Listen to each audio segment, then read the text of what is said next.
Hello and welcome to Ula Tea Leaf Readings. My name is Lenor and tonight I'm going to be reading your tea leaves. This is a horoscope for Virgo. If Virgo is your solar, lunar, ascendant / rising sign, then this is a message for you. All right, let's get started. And so our card tonight is the Princess of Wands.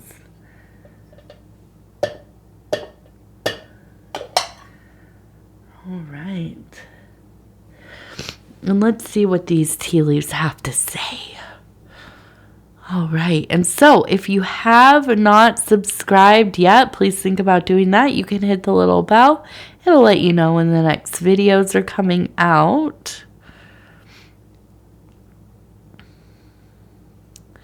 And it is free to subscribe. All right.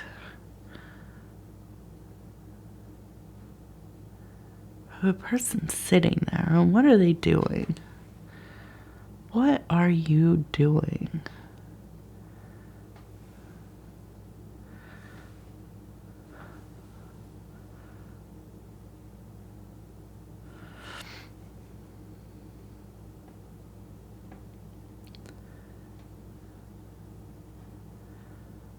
Okay, I see you. I see you in there.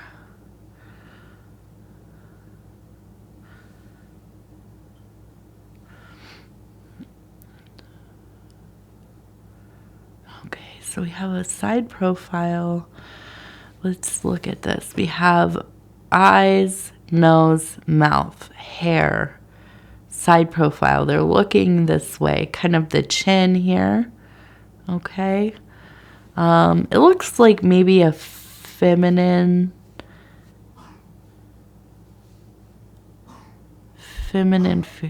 oh. My daughter's in there coughing, poor thing. We're all still getting through it. Okay, so we have that side profile. So that energy is really there. But I'm looking and I want to see how this kind of relates to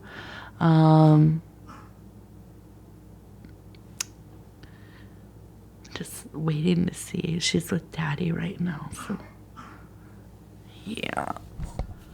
Okay, sorry for that.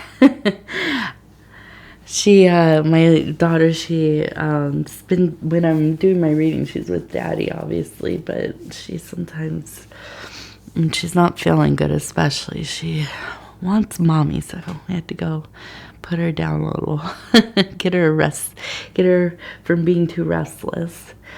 So anyways, let's take a look here. We have a person sitting here, okay, and I see kind of the head and the body, and they're in a seated position.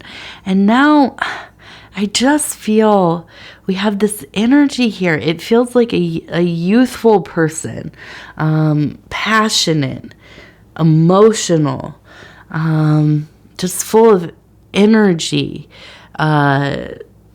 busy, always kind of up to something, not up to something, just busy with stuff, doing things, enjoying themselves, going and seeing things and experiences, and kind of almost this very kind of spring energy, right? And I think it's just a very lovely person.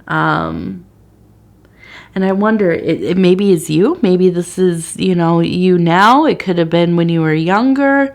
This maybe is your child or grandchild, somebody in the family, in the community around you. But I think that you have such a great love for this person. I imagine, there's this old cartoon, and I want to say it's from like the 50s, maybe even earlier, but it's called, I believe, The Queen of Spring, or maybe it's The Queen of Summer. But I think it's about Persephone. I don't know. I've watched it, but I can't remember. And I have stills of it that I like to look at once in a while. They come up in my Google memories. But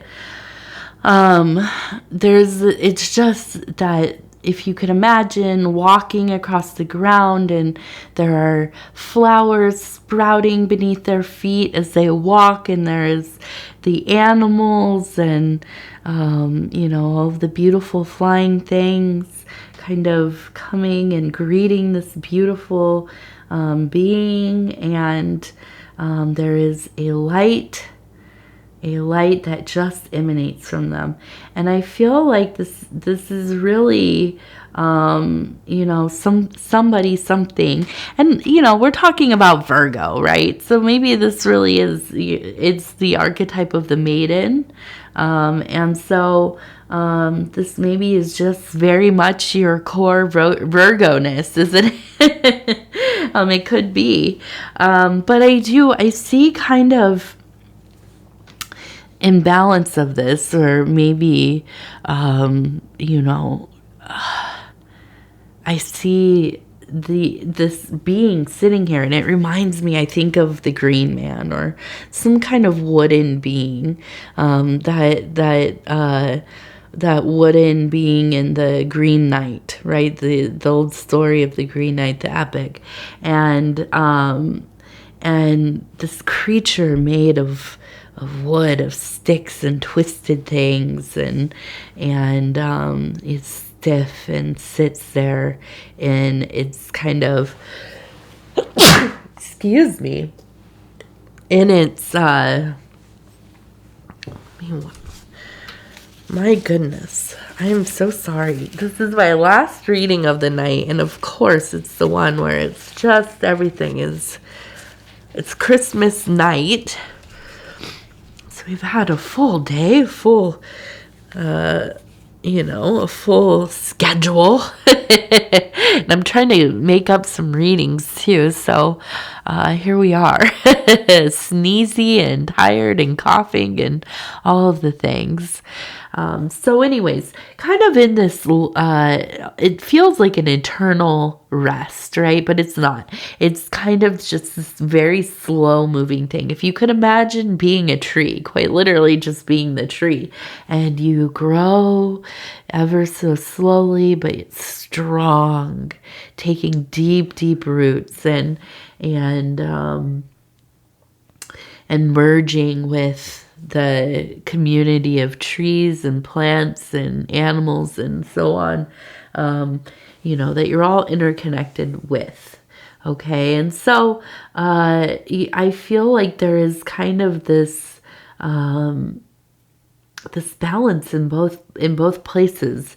And I wonder, maybe you're in your middle age, maybe you are getting a little bit older, and some days you feel like this beautiful young maiden, whatever, I guess page, knight, whatever would be the other, and that feeling is so close to you. And that's the thing about getting older, is that you feel like a kid. I mean, gosh, don't you? So many days I do. It's not just because I'm a millennial, supposedly. I guess I'm a millennial, an old one. But, you just don't really ever grow all the way up, do you? And nor should you. There's so many days I feel like I'm cool. I'm still cool. I know what's up. I know what the kids like, right? No. I have no idea. But I'm cool to myself. That's all that matters. But then we also have this other part of us that really, we feel the wear of time. But you know what? What a privilege. What a privilege to be getting older. We are blessed in that, aren't we?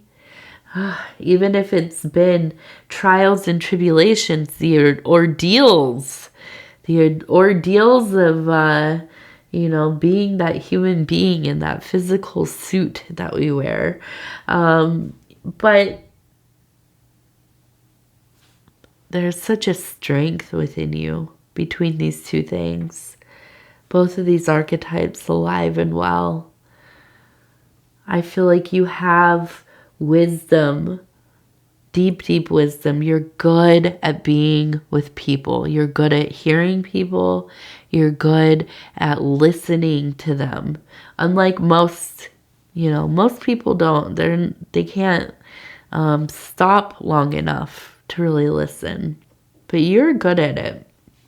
I also think you are somebody that people come to for advice, because you do. You have this ever-growing and youthful essence to you. You are, I imagine, somebody who is like an aunt or an uncle that somebody can come to and really get real advice. You hold the secrets, right? You are somebody who... you honor the individuality of others. You are somebody who is inclusive. You make space that is safe for others. They can be themselves with you. You help, you provide a confidence, or at least the tools, right? The things that make up the ability to become confident.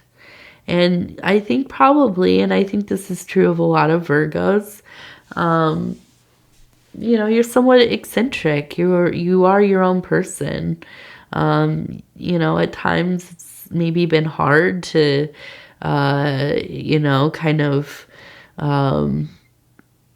not go with the flow of the crowd or whatever, but you have made your own way. You've done your own thing. You've stayed true to, you know, your authentic being. You've had to, you know, bend in some ways, but made it work for you still. And I think that that's important for especially younger people to know people that are like this, you know. I think that so often, especially when you're young, and I am a Virgo, and I was like this. I was very oppositional. I had to just be that, you know, the the little weirdo, the little, well, no, I wasn't a little weirdo, but, you know, I dressed different, and I was mad. I was always angry, and you know, not always on my best behavior, let's just say that. And then as I got older, you know, I still am definitely different. You could definitely probably pick me out of a crowd as far as the area I live in here. There's not a lot of people that look like us here. But, you know, easy to get along with everybody. Easy to honor people's energies, their beliefs, their, you know, the things that I'm okay with conforming, right? Even in these readings, you don't hear me using curse words or, you know, saying things that are too spicy. Now, do I do that in my personal life? Yeah, and I don't feel like a sellout not, you know, always being like that. I don't need to be. You know, we know how to conform where we need to, a little bit, just a little bit, right? And I think that's really something a Virgo is pretty good at doing. We flourish wherever we are, where we try to learn to, okay? We get along pretty well. Now, we also have a furnace right here. Okay, so I think that there is, as we have this kind of the green man ever staring into the abyss, contemplating, right? So then we do have the furnace, which is where we begin to, you know, cook the thing, get the thing going, start making something. And in those fires, those creative fires, you know, so the thing is forged. And here we are, you know, in this place of moving a little bit slower, talking a little bit quieter, you know, the song or whatever. And so, you know, those ideas are being conceived. What will we do next? I know I will, after all of these holidays, after the new year, I will take some time.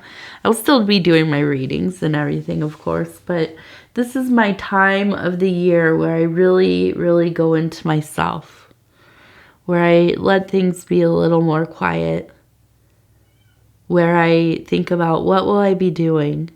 Where will I be spending my energies? What will my gardens be like? What kinds of things will I be creating? You know, this is the time for incubation, to let those big emotions kind of become a little more still, to investigate my interior.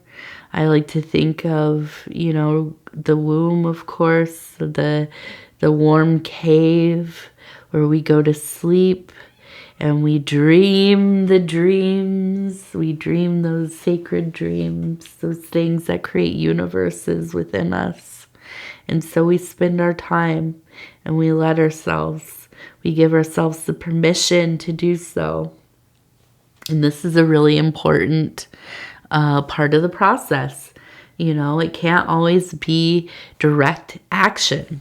There needs to be time to draw forth those abstracts, those symbols, the archetypes, the things from that great ocean of unconscious. And so, you know, this is it. And I really do feel this next year is going to be such an important one for all of us. But, you know, as I've been doing the Virgo readings, I see it is a time when spirit is going to be really directly involved in the things that we're doing.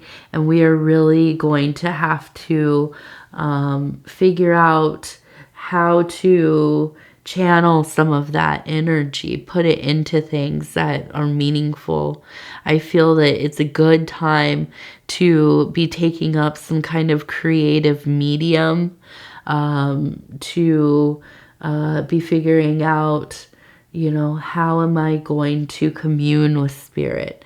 You know, is there a technique? Is there a religion? Is there you know, some kind of meditation, prayer, whatever it is, whatever that looks like to you. But I think it is a time in this lull to be exploring different things, okay? And for yourself. It doesn't have to be for anybody else. It doesn't have to be for social media. It doesn't have to be something you know, that has to be shared with other people. Now, if you do, great. You know, we all love to see people's spiritual journeys. I know I do. But, you know, sometimes that can become kind of performative. And that's okay. That's not a bad thing. But, you know, when you are being witnessed, there just becomes that extra energy, right? And it changes how we behave just a little bit. And so, you know, maybe a good time to let yourself explore without the restraints of feeling judged, feeling viewed, witnessed, okay? And let's see.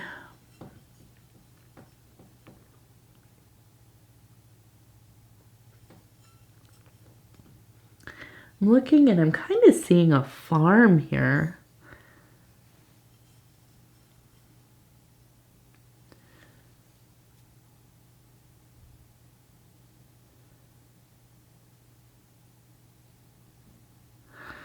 We have a square, so kind of the foundation there at the center, and we have quite a few people walking around. And I do wonder if you are, if you're involved in some kind of collective work, if you maybe own a company or work in a small company where you play kind of a larger but equal role among the people you work with. It seems like very much a cooperative endeavor.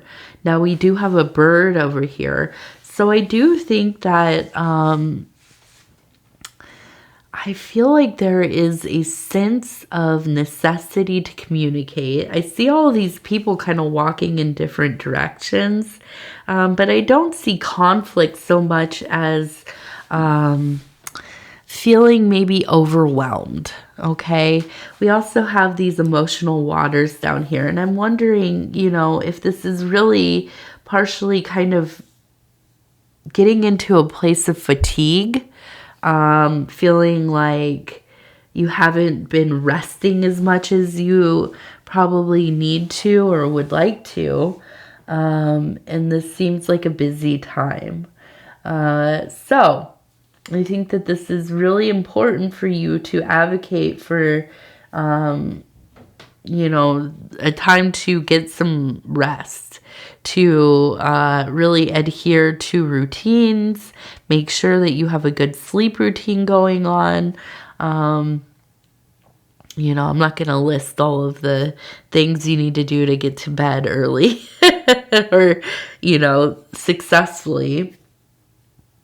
But I think it's a time to really focus on that.